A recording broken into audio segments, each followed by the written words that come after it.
Почитувани земеделски производители, сигурно се сеќавате кога не така одамно добро се живееше од земеделие. Имавме едно профитабилно и рентабилно земеделие. Меѓутоа, во последните години имаме стагнација на земеделското производство, кое е се понепрофитабилно.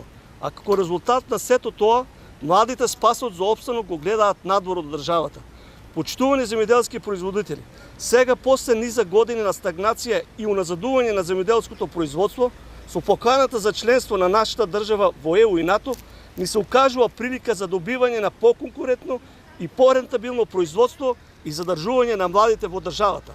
Со самото членство во ЕУ и НАТО добиваме еден пазар од 500 милиони жители, добиваме полесен пласман и повисоки цени на нашите производи. Добиваме повисоки субвенции, добиваме полесен пристап до ЕУ фондовите.